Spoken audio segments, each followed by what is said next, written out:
네, 성도 여러분 안녕하세요. 반갑습니다. 오늘은 우리 종료주일로 드리는 주일입니다. 계속해서 우리가 온라인으로 함께 예배드려서 아쉬움은 많지만 오늘 예수님께서 예루살렘에 입성하신 승리를 선언하는 그런 특별한 의미 있는 교회 절기입니다. 그리고 오늘 종료주일을 예루살렘 입성하시고 난 후에 이제 십자가에 지시기까지 고난을 당하시는 주간과 또 금요일, 성금요일을 지나서 부활절까지 이어지는 그런 한 주간의 시작인데, 오늘 우리 예수님의 십자가의 고난과 승리의 입성을 생각하시면서 함께 예배할 수 있으면 좋겠습니다. 우리 다 같이 경건한 마음으로 하나님 앞에 예배 드리겠습니다. 기도하겠습니다. 앞에서 가고 뒤에서 따르는 무리가 소리 높여 이르되 호산나 다윗의 자손이여 찬송하리로다. 주의 이름으로 오시는 이여 가장 높은 곳에서 호산나 하더라. 예수께서 예루살렘에 들어가시니 온 성이 소동하여 이르되 이는 누구냐 하거늘 무리가 이르되 갈릴리 나사렛에서 나온 선지자 예수라 하니라. 아멘. 인간의 구원을 위해 당신의 아들을 주신 하나님, 예수님께서 나귀를 타고 예루살렘 성을 입성하신 종료주일 아침, 우리가 겸손한 마음으로 주님께 나와서 예배합니다.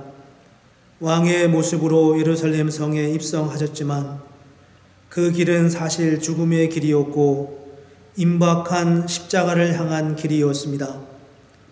주님은 십자가를 통해 얻게 될 참 승리를 보셨습니다. 십자가는 어둡고 우울한 사건이었지만 십자가 뒤에 숨겨진 부활의 승리를 바라보셨습니다.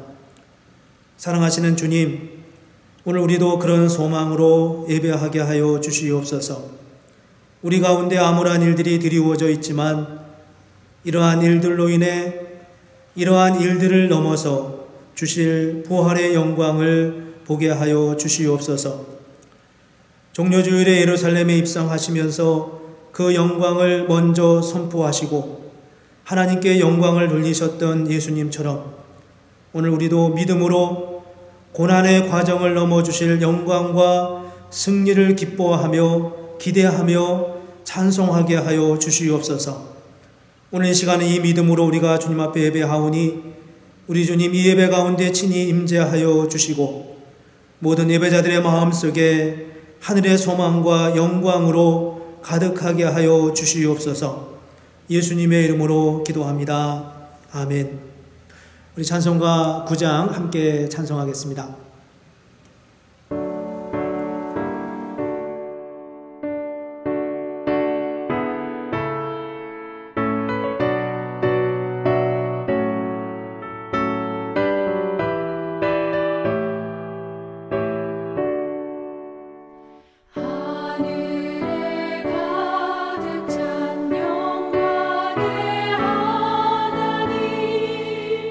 온 땅에 주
이 시간에 우리 성시교독 함께 하겠습니다. 오늘 함께 나눌 성시교독은 교독문 129번 종려주일입니다. 제가 먼저 교독하겠습니다.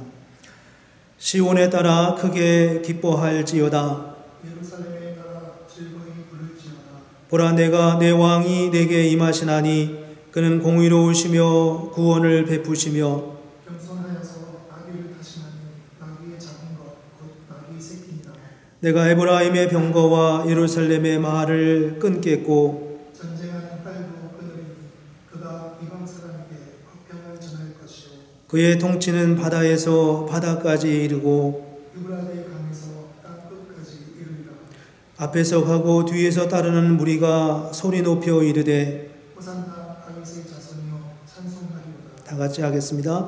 주의 이름으로 오시는 이여 가장 높은 곳에서 호산나 하더라. 아멘.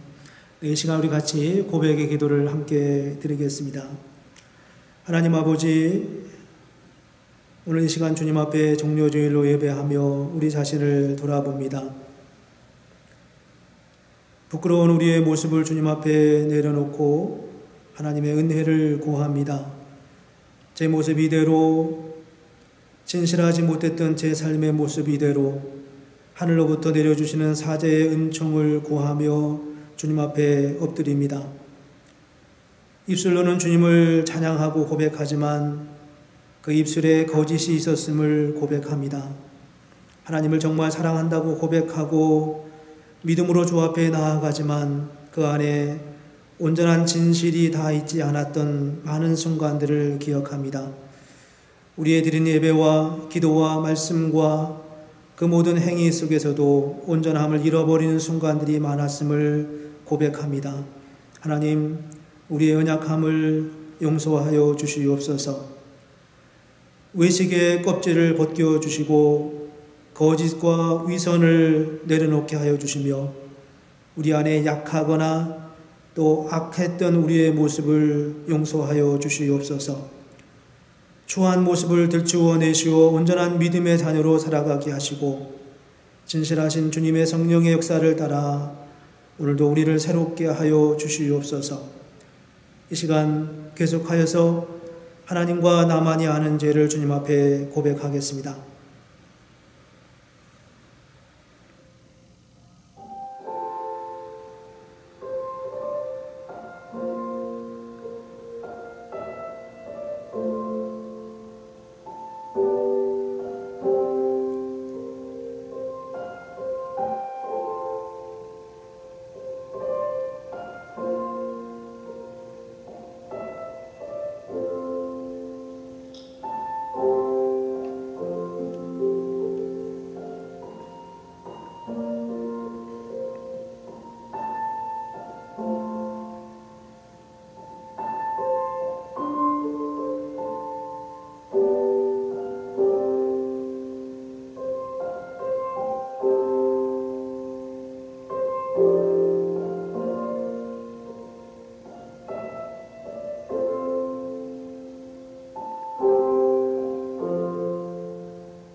오늘 고백의 기도를 드리는 저와 여러분에게 주시는 주님의 말씀입니다.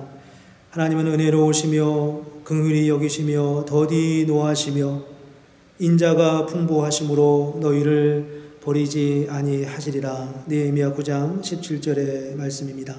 이 시간 우리 다 같이 사도신경으로 우리의 신앙을 함께 고백하겠습니다.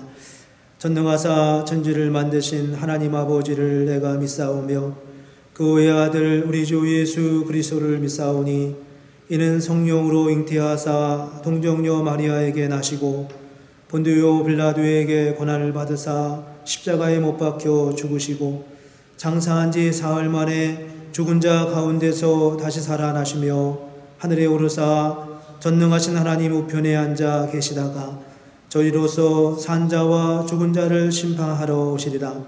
성령을 믿사오며 거룩한 공회와 성도가 서로 교통하는 것과 죄를 사하여 주시는 것과 몸이 다시 사는 것과 영원히 사는 것을 믿사옵나이다.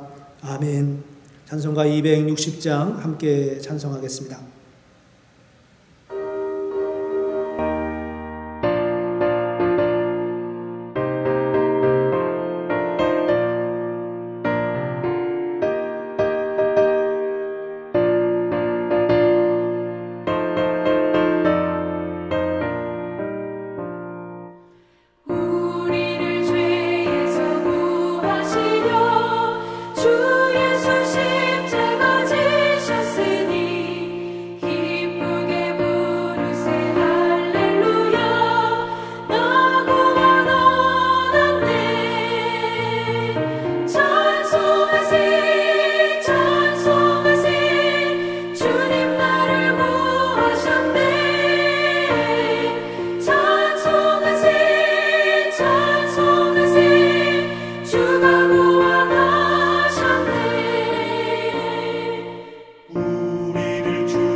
같이 기도하겠습니다. 거룩하신 하나님 아버지, 하나님의 무한한 은혜와 사랑을 감사합니다. 오늘 종료주일 아침 우리 예수님께서 예루살렘에 겸손한 모습으로 나귀 타고 입성하신 그 놀라운 영광의 날, 오늘 우리가 그 날을 기억하며 종료주일 예배로 주님 앞에 예배합니다. 오늘 이 예루살렘 입성이 끝나고 나서 이 한 주간 동안 주님은 십자가를 향한 고난의 자리로 나아가시는 이 한 주간입니다. 영광과 고난이 겹쳐 보이는 이 한 주간, 하나님의 그 영광을 우리에게 드러내시기 위하여서 당신 자신은 친히 고난의 자리로 우리가 마땅히 져야 할 고난을 대신 지고 가셨던 그 한 주간의 삶의 자리를 우리가 묵상하며 예배합니다. 하나님 아버지, 이 한 주간 우리가 주님을 더 깊이 알아가고 만나는 그런 복된 시간이 되기를 하나님 원합니다. 주님의 사랑의 깊이와 넓이와 그 높이와 광대하심이 얼마나 위대한지를 우리가 깨닫는 그런 복된 한 주간이 되게 하여 주시옵소서. 오늘 이 시대는 지금 코로나19로 인하여서 얼마나 많이 두려워하며 또 염려하며 힘들어하고 있는지 모릅니다. 그러나 사실상 우리는 이미 하나님 앞에 심판받았던 존재라는 것을 기억하며 코로나19 앞에서 우리가 어떻게 서야 할지를 다시 돌아보는 귀한 시간이 되게 해 주시기를 원합니다. 아버지 하나님, 이 시대의 교회를 붙들어 주옵소서. 더 건강한 교회가 되게 해 주시옵소서. 이러한 어두움의 시기에 교회가 복음의 능력을 잃지 아니하도록 하나님 교회를 붙들어 주시고 또 주의 자녀들을 강하게 하여 주시고 담대하게 해 주시기를 원합니다. 하나님, 이러한 어려운 상황 속에서 주님의 교회가 더 새롭게 변화되어지는 귀한 기회가 되기를 원합니다. 성도 한 사람 한 사람이 믿음 위에 견고히 서게 하시고 서로를 사랑하며 하나 되는 믿음의 공동체를 이루어가게 주님 인도하여 주옵소서.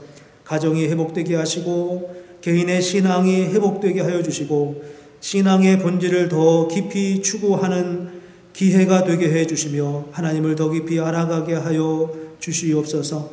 우리 모두가 다 연약하지만 하나님, 그러나 이러한 고난의 시간들을 보내가면서 하나님 우리 안에 그리스도의 은혜로 인하여 충만함을 누리는 그런 귀한 시간이 되기를 원합니다. 이 어려운 시기에 주의 복음을 전하는 선교사님들과 선교지와 그 선교 사역 위에 하나님 친히 기름 부어 주시기를 원합니다. 여러 면에서 압박과 어려움이 다가올 것을 아는데 하나님 그들에게 은혜를 베풀어 주시고 하나님 그 어려움 속에서도 하나님 주시는 특별한 은혜가 그 자리에 있게 하여 주시옵소서. 코로나 바이러스 때문에 힘쓰고 애쓰는 각 나라의 지도자들을 하나님 붙들어 주시기 원합니다.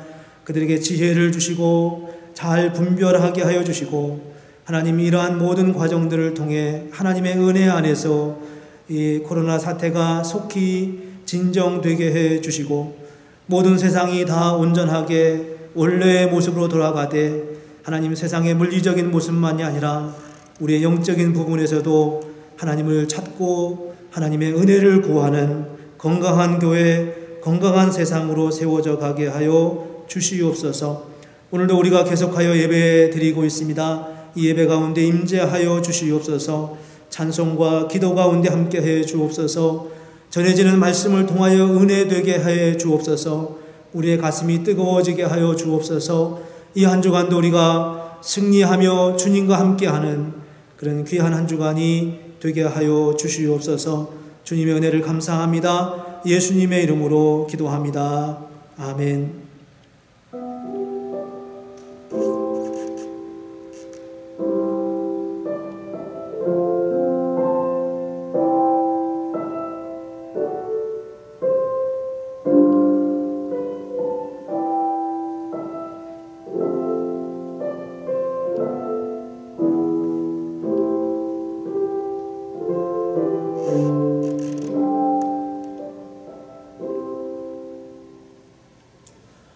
네, 오늘 우리에게 주시는 하나님의 말씀 함께 보겠습니다. 오늘 주시는 말씀은 로마서 8장 31절부터 마지막 39절까지입니다.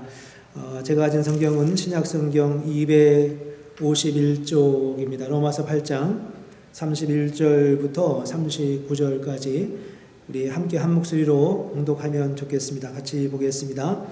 그런즉 이 일에 대하여 우리가 무슨 말 하리요? 만일 하나님이 우리를 위하시면 누가 우리를 대적하리요?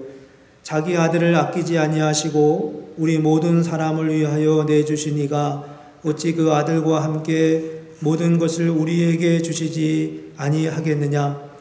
누가 능히 하나님께서 택하신 자들을 고발하리요? 의롭다 하신 이는 하나님이시니 누가 정죄하리요? 죽으실 뿐 아니라 다시 살아나신 이는 그리스도 예수시니 그는 하나님 우편에 계신 자요 우리를 위하여 간구하시는 자시니라. 누가 우리를 그리스도의 사랑에서 끊으리요? 환난이나 곤고나 박해나 기근이나 적신이나 위험이나 칼이랴. 기록된 바 우리가 종일 주를 위하여 죽임을 당하게 되며 도살당할 양같이 여김을 받았나이다 함과 같으니라. 그러나 이 모든 일에 우리를 사랑하시는 이로 말미암아 우리가 넉넉히 이기느니라. 내가 확신하노니 사망이나 생명이나 천사들이나 권세자들이나 현재일이나 장래일이나 능력이나 높음이나 깊음이나 다른 어떤 피조물이라도 우리를 우리 주 그리스도 예수 안에 있는 하나님의 사랑에서 끊을 수 없으리라. 아멘. 네, 성도 여러분 그동안 안녕하셨나요? 평안하셨으리라 생각합니다.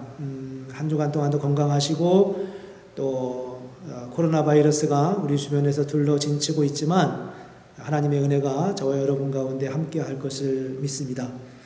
앞서 말씀드린 대로 오늘은 종려주일입니다. 종려주일은 교회 절기로 봤을 때 좀 신비롭기까지 한 그런 절기라고 저는 개인적으로 생각합니다.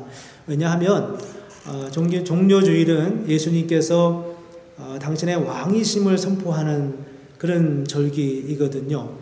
예수님께서 이 스가랴서 9장 9절의 말씀대로 어린 나귀를 타고 예루살렘에 입성하셨습니다. 나귀는 고대 시대의 왕들이 평화의 시대에 타고 다니는 짐승이었습니다. 전쟁 시대에는 이제 말을 타지만 평화 시에는 이 나귀를 탔습니다. 그래서 스가랴서 9장 9절에 보면 예수님께서 겸손하게 나귀를 타고 가신다. 이 예언의 말씀이 있는데 그 말씀대로 예수님께서 한 번도 타보지 않은 그 나귀를 타고 예루살렘으로 입성하시는 거예요. 그 안에 이제 많은 그 길목에 백성들이 둘러 진을 치고 함께 거기에 겉옷을 펴고 또 종려나무 가지를 흔들면서 예수님의 그 예루살렘 입성을 환호성을 지으면서 축하하고 환영하는 그런 아주 그 큰 퍼레이드가 열렸죠. 이게 이제 유대 그 정치인들에게는 굉장한 그 위기의식을 갖게 되는 때가 되지 않았겠어요?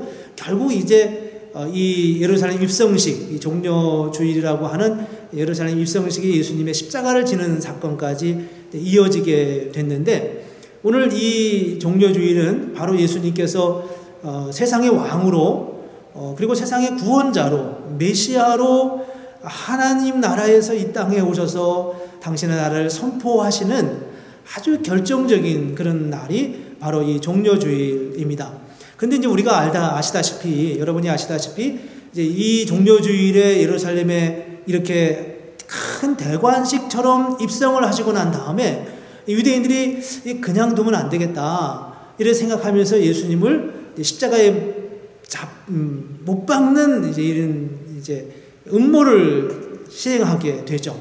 그래서 월요일부터 하루하루 그 예수님의 사역이 복음서에 보면 설명이 되어 있는데 결국 목요일 저녁에 겟세마네 동산에서 기도하시는 예수님을 가룟 유다의 안내를 받은 병정들이 가서 예수님을 체포하고 그날 저녁에 바로 재판에 회부되고 밤새 5곳을 옮겨 다니면서 재판을 받고 결국 금요일 아침에 사형 언도를 받으면서 받자마자 오전 9시경에 십자가에 달리시는 그런 엄청난 십자가의 죽음을 당하게 되는 사건이 이제 이어지게 됩니다. 물론 그로부터 날짜로 3일 만에 주일 새벽에 주님께서 부활하시는 그런 부활의 역사를 보게 됩니다. 그래서 이 사건을 보면 예루살렘의 왕으로서 입성하는 사건과 그리고 한 주간의 이제 고난을 받으시는 예수님의 모습, 그리고 십자가의 죽으심과 함께 3일 후에 이제 부활하시는 그런 예수님의 모습으로 이 큰 구원의 역사가 이 한 주간 안에 아주 굵직한 구원의 역사가 일어나는 것을 우리가 알 수 있습니다. 그래서 이제 우리가 이 주간에 이 승리의 그 예수님의 입성을 환영해야 되는지, 아니면 예수님의 우리를 위해 십자가에 죽으신 예수님의 그 고난을 묵상하는 게 더 중요한지, 뭐 이런 고민을 우리가 하게 되지만, 이건 궁극적으로 예수님의 십자가의 그 왕으로서의 승리를 선언하는 그런 주간이 이제 오늘 주일입니다. 그래서 오늘 우리는 이제 성도의 승리라고 하는 제목으로 또 로마서 8장의 마지막 부분으로 성도는 어떻게 승리하는가, 성도는 이 승리를 보장하시는, 승리를 선포하시는 예수님의 그 선포, 그리고 사도 바울이 로마서 8장 마지막 부분에서 말씀하는 그 승리의 선언을 우리가 어떻게 이해하고 또 어떻게 받아들이고 어떻게 적용을 해야 되는가, 이런 부분에서 오늘 말씀을 함께 나누려고 합니다. 로마서 8장의 가장 큰 그 피날레 같은 아주 큰 그 귀한 말씀은 바로 35절과 또 38절, 39절이라고 여겨집니다. 35절에 보면 이렇게 말씀합니다. 누가 우리를 그리스도의 사랑에서 끊으리요? 환난이나 공고나 박해나 기근이나 적신이나 위험이나 칼이랴. 그 어떤 것도 우리를 그리스도의 사랑에서 끊을 수 없다. 그렇게 말씀하고 있습니다. 이 바울이 지금 이 말씀을 할 때는 사실 본인이 그런 경험을 했거든요. 정말 힘들고 어려운 삶의 자리를 여러 번 거쳐가면서, 그렇지만 하나님이 우리에게 주시는 그 궁극적 승리, 마치 예수님께서 그 승리를 선언하시고 종료주일에 일주일간의 그 고난의 과정을 거쳐 가셨지만 십자가의 그 죽음으로부터 부활이라고 하는 어마어마한 승리를 이루어 가신 것처럼 주님은 우리에게도 동일한 그런 승리의 역사를 주신다고 선포하는 게 오늘 이 로마서 8장 마지막 부분의 주된 내용이라는 겁니다. 다시 한번 볼까요? 누가 우리를 그리스도의 사랑에서 끊겠느냐? 누가 우리를 이 그리스도의 사랑, 우리를 위해 십자가에 죽으신 그 주님의 사랑에서, 그 사랑의 의도와 사랑의 목적에서 누가 우리를 끊을 수 있겠느냐? 환난도 끊을 수 없고 곤고함도 끊을 수 없고 어떤 박해도 우리를 끊을 수 없고 어떤 기근이나 적신이나 위험이나 칼도 우리를 그리스도의 사랑에서 끊을 수 없다. 여러분이 이 말씀을 믿으십니까? 어떤 상황에서도 이 우리를 끊을 수 없다고 말씀하는 이 말씀을 우리가 정말 깊이 마음속에 새기고 오늘 말씀을 들었으면 좋겠습니다. 사실 이제 오늘 바울을 통해서 오늘 이 말씀 로마서가 전해지고 쓰여지고 로마에 있는 교회들한테 전해졌는데, 바울이 어떤 상황에서 이런 고백을 할 수 있었을까? 바울의 그 사역의 한 단면을 우리가 잠깐 보려고 합니다. 그것은 이제 사도행전 16장에 나오는 그 빌립보 감옥에서 있었던 일인데요. 사도행전 16장에 보면은 바울이 빌립보에 가서 복음을 전합니다. 이제 빌립보는 어떤 도시냐면 로마의 그 태역 장군들, 뭐 로마의 아주 그 전쟁터를 누비고 다녔던 높은 직급의 장성들이 은퇴를 하면 흔히 많이 가서 사는 곳이 바로 이 빌립보였습니다. 이 빌립보가 얼마나 아름답게 잘 만들어 놓았겠어요? 은퇴 도시라고 말할 수 있으니까요. 그래서 여기는 이제 유대인들의 해당도 없는 곳이었습니다.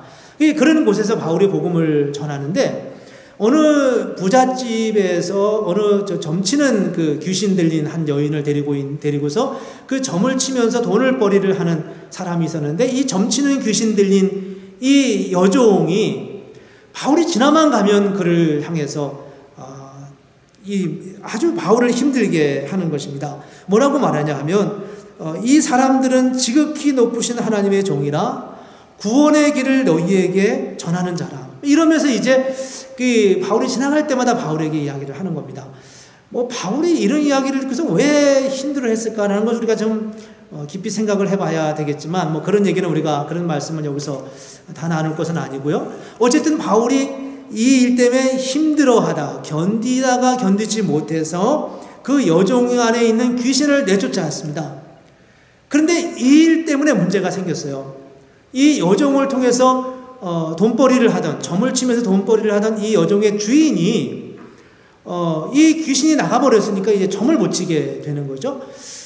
그래서 이제 이 장본이 누구냐 찾아서 바울과 바울의 일행, 뭐 신라와 바울 일행을 감옥에 가둬버렸습니다.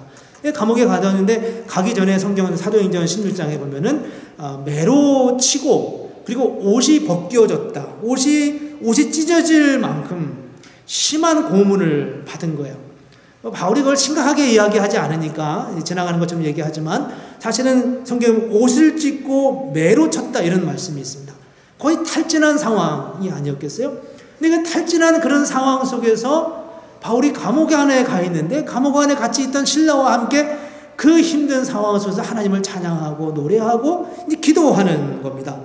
밤늦게까지 기도하는 거예요. 근데 이 기도를 그 주변에 있는 같은 그 간수장이들과 그리고 다른 제수들이 들었다, 그렇게 성경에서 말씀하고 있습니다. 근데 그러다가 이 지진이 막 나면서 옥문이 열리고, 그래 막 간수장이 그 감옥을 지키던 사람들이 두려움 가운데 빠졌죠. 이 제수들이 도망갔다 이렇게 생각을 하고요. 그렇지만 바울이 그렇게 하지 않고, 우리가 여기 있다 말하면서 그 간수장과 이제 이야기가 되고, 이 바울이 가지고 있는 이 복음이 무엇인지에 대한 관심을 갖고 이 바울이 간수장의 집에 가서 복음을 전하죠. 복음을 전하고, 여러분 잘 아시는 성경 구절 있지 않습니까?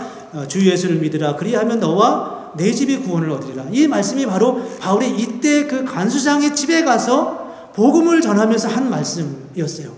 근데 이런 말씀을 전하면서 바울이 거기서 그 간수장의 도움을 받아서 아픈 곳 좀 상처 씻음을 받고, 다시 그 밤에 해가 뜨기 전에 다시 감옥에 와서 이제 정식 절차를 밟아서 풀려나는 그런 과정을 겪게 됩니다. 그런데 말이죠, 이 말씀 속에서 우리가 이제 질문이 있습니다. 그게 뭐냐 하면, 바울이 어떻게 그런 상황 속에서 그렇게 하나님을 찬양할 수 있었을까 하는 거죠. 그 상황에서 어떻게 바울이 그렇게 하나님을 노래하며 그렇게 탈진한 상황 속에서 매로 맞고 옷이 찢어질 만큼 그런 상황 속에서도 어떻게 바울이 힘을 잃지 않았을까 하는 거죠. 그것은 무엇이겠습니까? 바로 복음 때문인 거 아니에요? 하나님의 나라가 이 땅에 임하는 것입니다. 하나님이 역사하시는 거죠. 하나님이 궁극적으로 이 고난의 과정이 있지만, 이 고난을 넘어서 일하시는 하나님의 역사, 아니 이 고난 중에라도 일하시는 하나님의 그 역사. 세상적으로 보면 바울은 지금 엄청 힘든 상황이에요. 근데 바울의 눈에는 지금 이 상황 속에서도 하나님은 여전히 일하고 계신다는 겁니다. 여전히 일하고 계시는 거예요. 그게 바로 앞에서 말씀하셨던 35절 말씀입니다. 누가 우리를 그리스도의 사랑에서 끊으리요? 환난이나 공고나 박해나 기근이나 적신이나 위험이나 칼이랴. 그 어떤 것도 우리를 우리 주 예수 그리스도 안에 있는 하나님의 사랑에서 끊을 수 없다라고 말씀하는 겁니다. 지금 이 삶의 자리에서도 하나님은 일하신다는 겁니다. 하나님은 지금 우리가 힘들고 어렵지만 이 자리에서도 일하신 거예요. 감옥 안에 있습니다. 내가 왜 감옥에 갇혀야 됩니까? 복음을 전하고 열심히 일하고 있는데 내가 왜 이런 고난을 당해야 되냐고요. 이런 질문을 우리는 할 수 있었습니다. 그런데 바울은 그런 질문을 던지지 않은 거예요. 그냥 그 자리에서도 거기도 하나님이 일하신다고 믿었던 거였죠. 그게 바로 바울의 고백이었고, 바울의 빌립보에서의 복음 전도에서 그가 보여주는 굉장히 중요한 그의 고백이었고, 그의 간증이었고, 그를 통해 드러나는 하나님의 역사였습니다. 요즘 이제 코로나 때문에 많이들 힘들어 하시지 않습니까? 어떻게 우리가 이 상황을 극복해 갈까? 뭐 이런 생각들을 참 많이 합니다. 많은 사람들이 죽어가고 죽음의 숫자가 늘어나는 걸 보면서 정말 마음이 안타깝고 그런 마음이 우리에게 있습니다. 그래서 우리도 모르는 사이에 코로나에 너무 집중되어 있죠. 이런 중에도 코로나가 우리에게 주는 유익이 얼마나 많은지 이런 글들에 대해서 아주 감동적으로 어떤 시대를 뛰어넘어서 코로나 상황을 뛰어넘어서 이 일이 우리에게 주는 유익이 뭐냐 이런 글들도 요즘 많이 서로 나누기도 하고 그래서 굉장히 감동적입니다. 근데 이제 우리가 일상적으로 생각할 때 우리는 자꾸 어떤 상황 속에 매몰되기가 참 쉽습니다. 그런 게 이제 여러 모습에서 드러나게 되는데 신앙적으로도 그럴 때가 참 많아요. 그래서 제가 이제 어떤 글을 여러 글들을 요즘 받지 않습니까? 여러분들도 같은 글을 여러 사람들을 통해서 받기도 하고 감동을 받는데 어떤 경우는 우리가 일상적으로 이렇게 생각하는 것 같다. 이건 좀 아쉬운 고백이 아닐까 이런 글들도 때로는 있습니다. 그 중에 하나가 이제 이런 거였어요. 코로나19 때문에 교회가 이제 계속 집회를 가지면서 그러면서 어려움을 겪으니까 정부에서 교회에 대한 어떤 좀 일종의 압력을 좀 가해서 이런 일을 좀 잘 극복해 봤으면 좋겠다 하면 이런 생각을 하셨겠죠. 근데 교회 입장에서 보면 이게 이제 박해가 아니냐, 교회가 왜 이래야 되냐, 이런 염려를 하는 분들도 있고요. 근데 이런 것 때문에 고민을 하고 우리가 심하게는 투쟁을 해야 된다 이런 얘기를 하는 경우도 있습니다. 근데 어쨌든 간 우리의 생각이 너무 거기에 매몰되지 않아야 된다는 생각이 늘 제 속에는 늘 많이 있습니다. 문제는 뭔가 바울이 지금 감옥 안에 갇힌 것은 분명히 합당한 건 아니지 않습니까? 합당하게 그가 감옥에 갇히지 않아서 그 이튿날 간수장이가 그를 석방을 시켰습니다.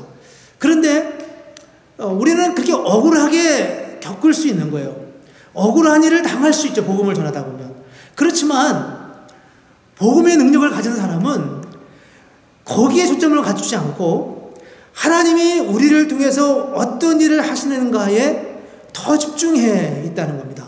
이게 복음의 능력에 사로잡힌 바 되는 거예요. 우리가 정말 현대 교회가 복음의 능력이 있는가? 우리는 늘 이 질문을 던져야 돼요. 코로나19로 인하여서 이제 이런저런 염려들을 많이 하지 않습니까? 코로나19가 끝나면 사람들이 교회 지금 안 나오니까 교회 나오던 습관을 다 잊어버린 거예요. 다른데 일을 보던 분들도 있을 테고 그러다 보면은 교회 안 나오는 게 익숙해져 갈 수 있죠. 교인 수가 줄어들 거다 이런 염려를 하는 분들도 있고요. 도대체 우리는 무엇을 믿는가? 정말 복음이 우리를 사로잡고 있는가? 정말 복음의 역사가 오늘 우리의 삶을 바꾸고 있고 옥문을 흔들면서 우리를 압제하고 우리를 감옥에 가두는 간수장의 마음을 뒤흔들면서 그들을 세례받게 하고 그들을 하나님 앞에 무릎 꿇게 하는 이런 역사를 우리가 기대하고 있는가 하는 거죠. 코로나19는 이 시대를 한번 뒤흔드는 것 같아요. 근데 교회도 한번 뒤흔드는 것 같습니다. 그래서 우리로 하여금 정말 우리가 복음 안에서 복음의 능력을 붙들고 있는가 하는 거에 대한 진지한 점검을 하도록 하는 게 바로 이 사건의 의도라고 생각합니다. 그렇다면 우리는 무엇을 봐야 될까? 우리 안에 복음의 능력이 있는가? 나는 정말 예수님을 어떻게 믿는가? 그리고 이 코로나 사태를 지나고 난 후에 하나님은 무엇을 우리에게 의도하셨는가? 이 사실이 종려주일에 굉장히 중요한 의미라고 생각합니다.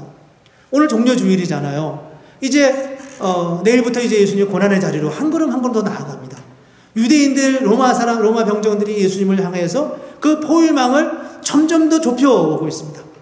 그 두려움이라고 하는 것을 인간적으로 생각하면 말로 다 할 수 없지 않습니까? 여러분 중에도 지금 그런 두려움이 있을런지 몰라요. 코로나 바이러스가 사방에 둘러치고 있어요. 우리 가까운 어느 지역에도 다 지금 코로나 일들이 일어난다고 말하고 있습니다. 이러다가 나도 걸리는 거 아니야? 이런 생각하면서 우리 안에 자꾸 좁혀오는 그런 위기의식을 느끼게 됩니다. 우리가 예수님의 입장이었다면 꼭 그런 상황 속에 우리도 있는 거예요. 불과 닷새 보면은 예수님은 십자가 위에 달리십니다.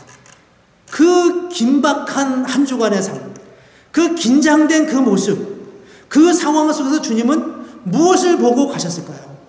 그건 바로 십자가의 능력입니다. 이 십자가를 지고 난 그 너머에 무엇이 있는가 하는 거죠. 이 십자가의 그 사건 그 이후에 하나님이 주신 약속의 사건이 무엇인지에 대하여서 주님은 바라보고 있습니다.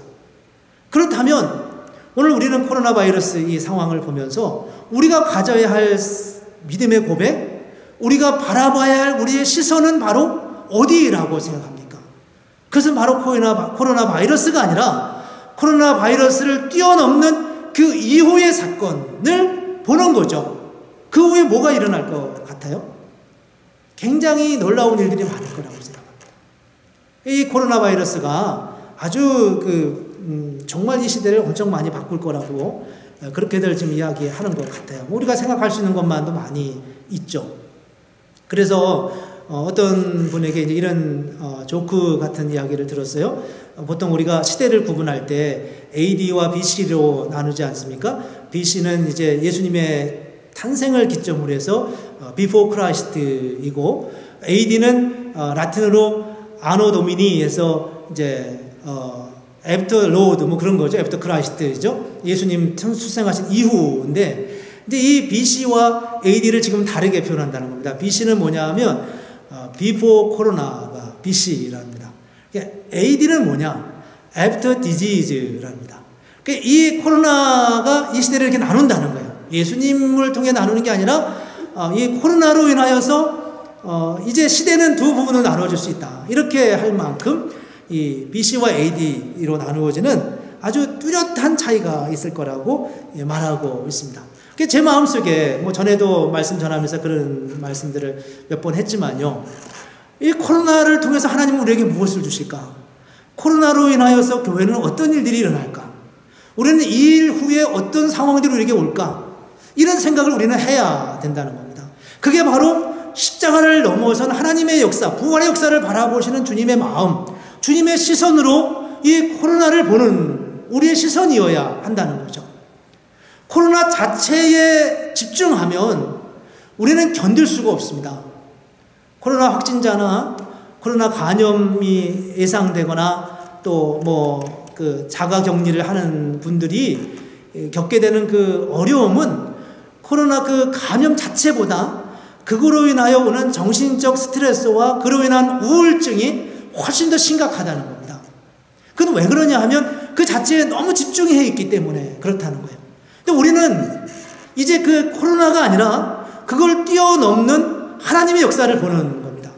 예수님은 지금 종려주일에 종려나무 가지를 흔들고 있는 그 백성들 사이에 나귀를 타고 예루살렘으로 입성하면서 가고 있습니다. 장차 세상을 구원하실 왕으로서 우주의 왕으로 입성하시는 주님의 그 당당하심, 겸손하심, 그 모습을 오늘 종려주일에서 우리가 지금 보지 않습니까? 우리가 어떤 모습으로 어떻게 하면 그렇게 예수님처럼 당당하게 예루살렘을 향하여 입성할 수 있겠습니까? 어떻게 하면 우리가 이 고난주간을 감당하셨던 거쳐가셨던 주님의 모습처럼 그렇게 십자가를 이기고 지나가신 예수님처럼 우리가 어떻게 이 상황을, 이 시대를 넘어갈 수 있겠습니까? 그것은 바로 우리의 시선이 이 코로나가 아니라 그걸 뛰어넘는 그 다음에 하나님의 역사를 바라보는 것이랍니다. 그게 바로 승리자가 보여주는, 승리하는 하나님의 사람들이 가져야 할 시선이고 믿음의 고백이라는 겁니다. 그게 바로 우리에게 보여주는 오늘의 말씀의 요지라고 말씀할 수 있습니다. 어떤 일들이 우리 가운데 일어날까요? 지난주 중에 어느 형제가 교회에 잠깐 오셨습니다. 잠깐 이제 이야기를 나누는데, 이 형제가 전에 수요예배 열심히 나오던 형제였는데, 저한테 이제 이런저런 얘기를 하면서 그런 제안을 하더라고요. 목사님, 유튜버가 되면 어떻겠냐, 이제 그런 얘기를 하시더라고요. 뭐 그 얘기 듣는 것만으로도 제가 뭐 이렇게, 기분이 좋은 그런 제안이었지만, 제가 어떻게 유튜버를 하겠어요? 그렇지만 이제 그런 생각은 가끔 있었습니다. 이게 성경 공부가 좀 이게 정형화되어 있는 정말 중요한 과정들은 이렇게 영상으로 찍어서 직접 다 하지 못해도 영상으로 좀 만들어 놓으면 누군가는 도움이 되고, 우리 교회도 그런 과정을 하나씩 만들면 좋겠다, 이런 생각을 하면서 제가 이제 부분적으로 이야기를 나눴던 분들도 있고 그랬는데, 이 마음에 이제 늘 조심스러운 거예요. 우선은 하나는 그걸 만드는 과정 자체가 에너지가 많이 들어가니까 이게 쉽지 않고 하려고 하는 게. 또 제가 성경 공부하는데 어느 분이 한번 이렇게 녹음을 했어요. 녹음한 걸 제가 들어보니까 영 괴롭더라고요, 듣는 게. 그래서 이제 이런저런 생각해서 그건 뭐 쉽지 않은 거다 하고 내려놨었는데, 이 형제가 이제 그 얘기를 들으면서 다시 이제 그런 생각을 조금 할 기회가 되기는 했었습니다. 근데 놀라운 것은 우리가 오늘 이 예배가 마치고 난 다음에 1시 반부터 오늘 재직회가 있거든요. 뭐 재직회 교회 다 모여서 재직회 하는 게 아니라 그 줌이라고 하는, 많은 분들이 아시겠지만 줌이라고 하는 이 얼굴 보면서 하는 그런 영상, 다 각자 자기 자리에 있지만 하는 이제 영상 그 기구가 프로그램을 통해서 우리가 오늘 같이 회의를 하게 됩니다. 지난 월요일 저녁에도 운영위원들이 그렇게 한번 회의를 했고요. 또 어제 그저께 금요일 날은 대학부가 35명이 모여서 그 줌을 이용해서 총회를 했어요. 그 5명의 임원을 뽑는데 아주 좋더라고요. 굉장히 이렇게 아주 가까이서 이야기하는 것 같은 그런 느낌이 들었습니다. 이제 오늘 재직들도 아마 참여하면 또 이제 새로운 느낌을 갖게 될 것 같습니다. 얼마나 기계들이 문물이 발달했는지 만나는 것 이상으로 그런 친밀감도 느끼고, 물론 이제 제한된 부분이 없지는 않지만 그런 느낌이 들었습니다. 그래서 이제 제 생각에 무슨 생각이 들었냐면, 이제는 할 수 있겠다. 이제는 영상을 찍는 게 너무 일상화되어 있는 상황이 되는 것 같아요. 이 코로나 바이러스가 지나고 나면 가장 많이 발전하는 게 온라인 세상이라고 하지 않습니까? 온라인 세상이라고.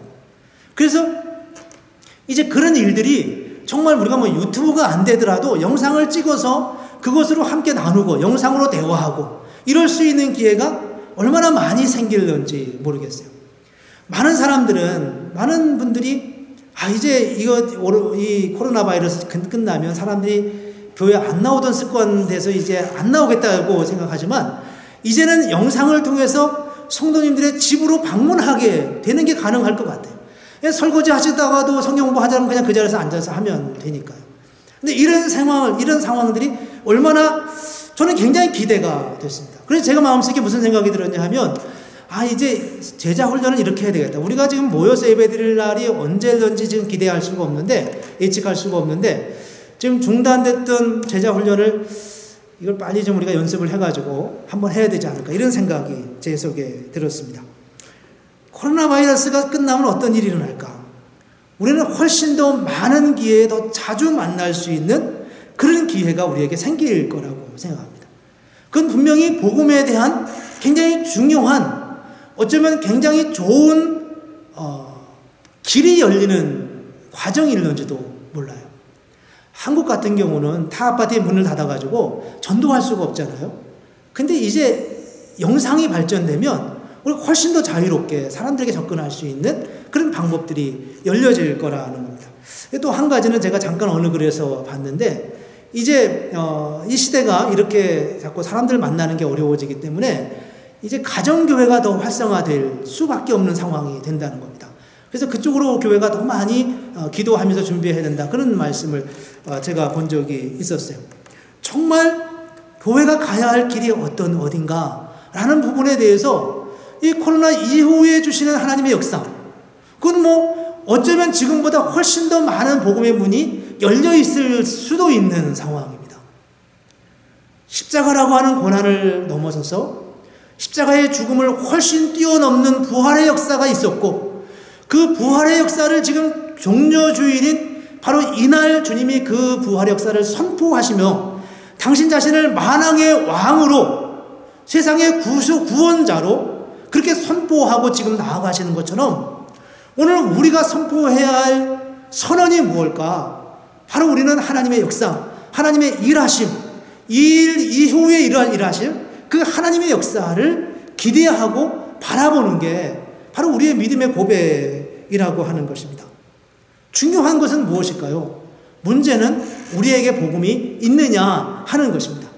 우리에게 정말 이 세대를 움직일 수 있는 그런 복음이 우리에게 있느냐, 그 자체, 그 질문만 우리가 답할 수 있으면 우리에게 그 어떤 것도 더 이상 문제가 되지 않는다는 겁니다.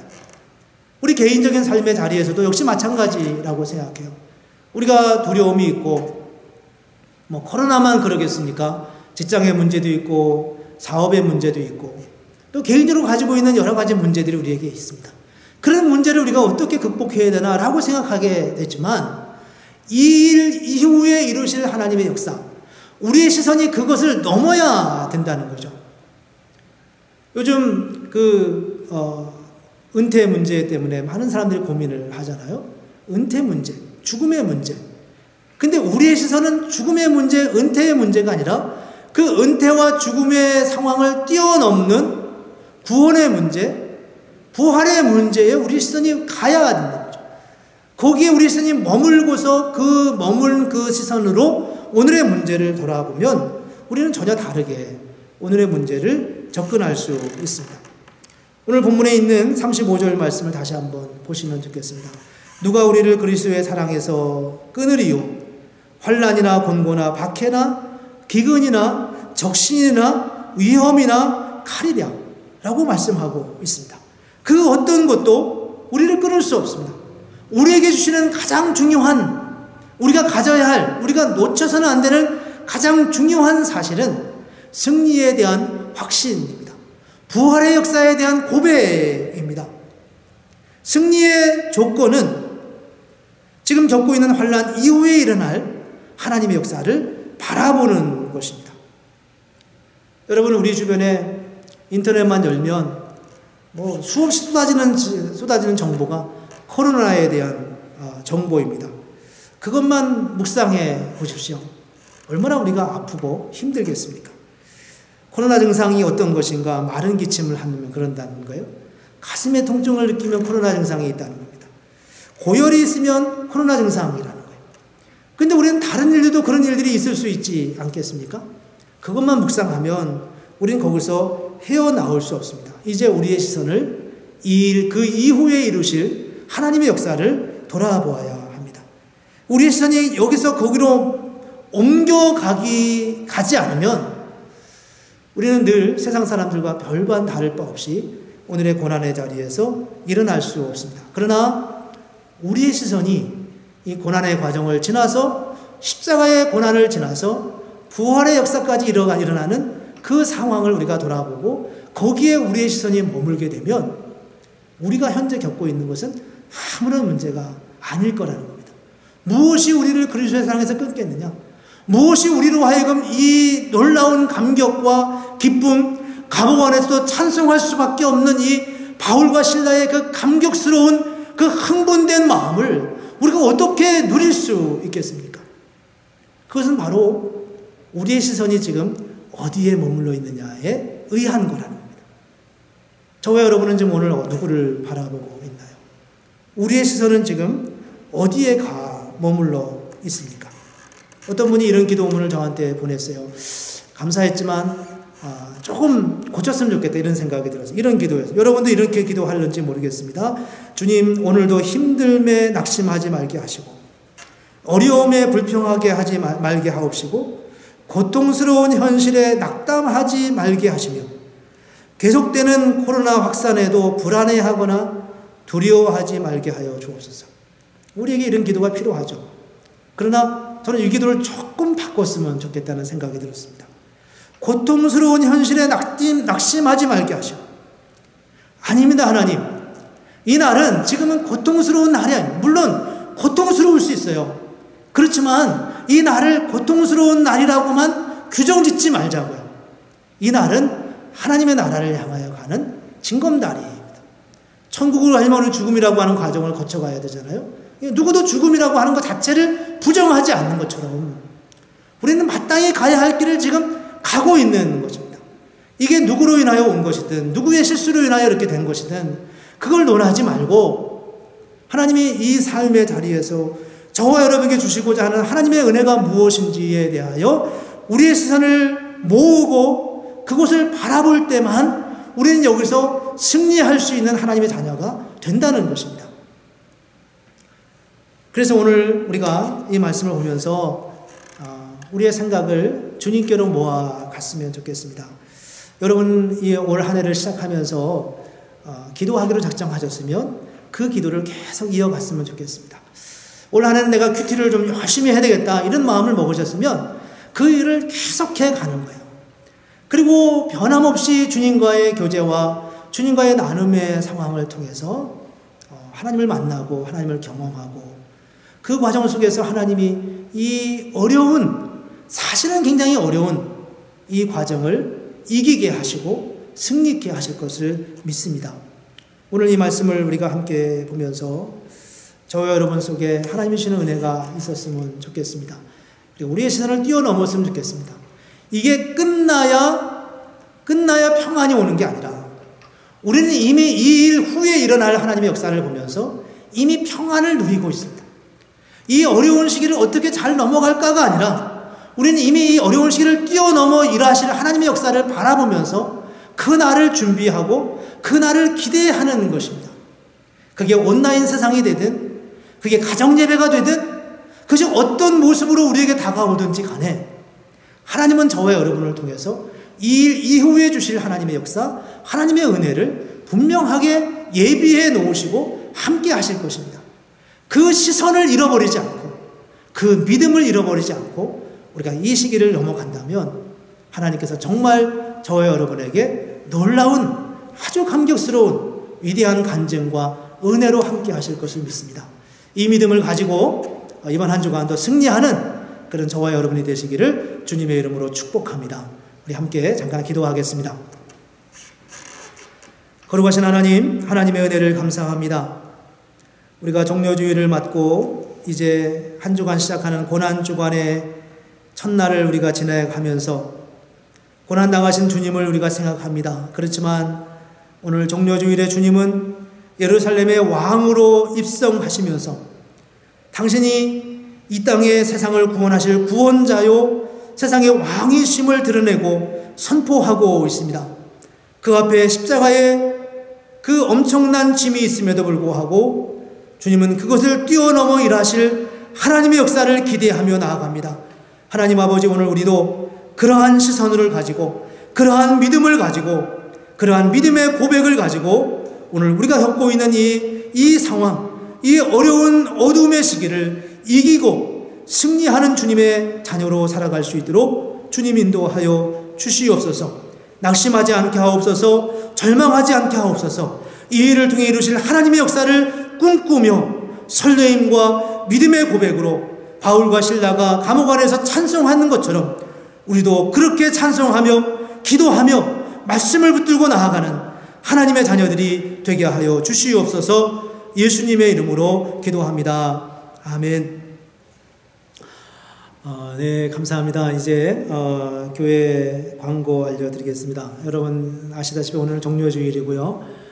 내일부터는 이제 고난주간이고 이번 금요일은 성금요일입니다. 예수님께서 십자가에 달리신 날입니다. 그래서 우리가 이 날을 생각하면서 함께 예배드리고 또 촛불 예배도 드리고 이렇게 했는데 이번 주는 또 특별 새벽 기도회도 원래 우리가 하는데 그렇게 할 수 없는 상황이라서 여러분들이 개인의 삶의 자리에서 기도하고 또 예수님의 고난을 묵상하는 그런 시간이 되었으면 좋겠습니다.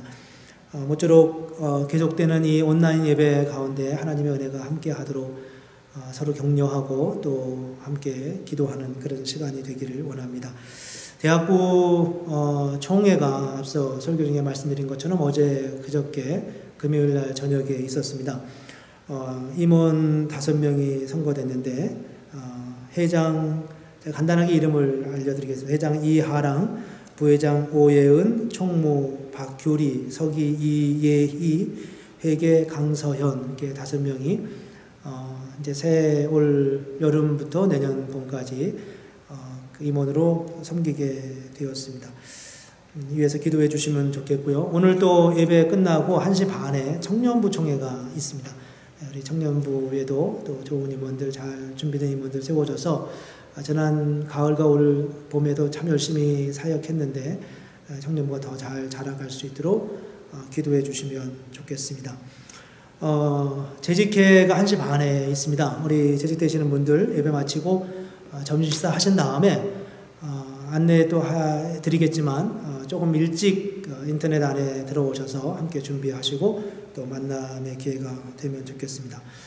코로나19에 대한 업데이트는 이제는 뭐 여러분들이 뭐 너무 많이 이제 접하고 계셔서 특별히 따로 업데이트 할 필요가 많지는 않은 것 같긴 한데, 그래도 교회적인 차원에서 필요하면 계속 업데이트하고, 또 교회 예배에 관련된 변화나 이런 게 새로운 변화나 계획이 있으면 또 알려드리도록 하겠습니다. 무엇보다도 어려운 때 기도하는 일에 더 많이 힘써 주시면 좋겠고, 서로를 이제 격려할 수 있으면 좋겠습니다.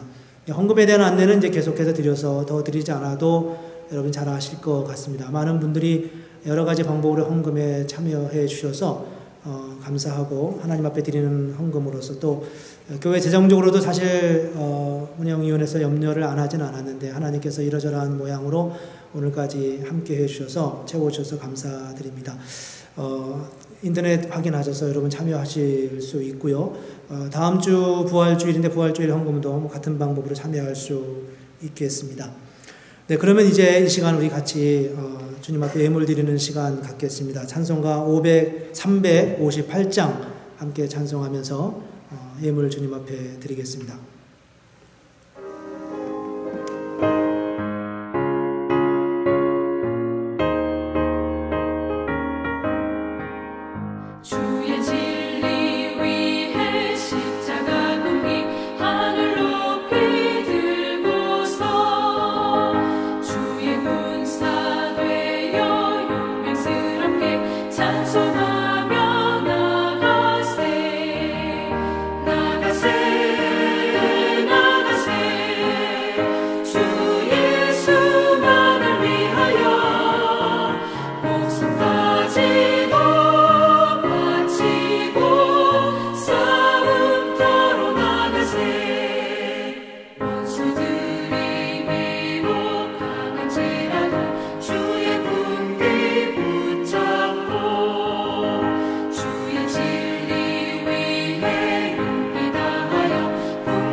함께 기도하겠습니다. 거룩하신 하나님, 오늘 종료주일 예배로 주님 앞에 예배하게 하시고 우리를 위해서 십자가에 죽으신 주님의 그 은혜, 그리고 부활의 소망을 가지고 이 고난의 시간을 이기게 하시는 하나님의 은혜를 주님 감사합니다. 아버지 하나님, 이 믿음의 고백으로 오늘도 우리의 믿음의 고백으로 11조와 감사와 또 여러 주일 헌금으로 주님 앞에 예물을 드립니다. 하나님 아버지, 드린 손길들과 가정과 개인 후에 하나님의 은혜와 복으로 함께해 주시고 드려진 예물이 주님의 영광을 위하여 귀하게 쓰여지게 하여 주시며, 하나님, 우리가 이 어려운 시기에도 우리의 신앙적인 열정과 믿음을 잃어버리지 않게 하여 주시고 우리 성도 한 사람 한 사람 가운데 하나님께서 은혜해 주셔서 하나님 어려운 일 없게 하여 주시고 아픈 이 없게 해주시고 하나님의 날개 그늘에 품어주셔서 우리가 늘 주님의 그 크신 은혜와 사랑 가운데 거하는 복된 역사를 허락하여 주시옵소서. 우리 가운데 여러 가지 형편으로 예물 드리지 못한 이들에게도 동일한 은혜로 함께 해주시고 경제적으로 어려움을 당하는 이들에게도 주님의 평강과 부요케 하시는 하나님의 은혜가 넘치게 해주시기를 하나님 간절히 원합니다. 주의 은혜와 사랑 가운데 우리가 평강 가운데 한 주간도 승리하기를 원하오며 예수님의 이름으로 기도합니다. 아멘. 지금은 우리 주 예수 그리스도의 은혜와 하나님 아버지의 사랑과 성령의 인도하시고 함께 하시는 역사가 오늘 주 앞에 예배하는 모든 예배자들과 그들의 가정과 일터 위에 영원히 함께 하시기를 간절히 축원하옵나이다. 아멘. 네, 감사합니다. 오늘도 이렇게 종려주일 예배 함께 드릴 수 있어서 감사하고요. 이번 한 주간 고난주간의 의미를 많이 생각하고 또 부활의 믿음을 함께 기억하시면서 코로나19 때문에 주눅들지 말고 또 우리가 많이 조심하지만 거기에 너무 우리의 마음을 빼앗기지 말고 하나님이 주시는 승리의 삶을 살아가는 복되는 한 주간 되시기를 축복합니다. 네, 감사합니다.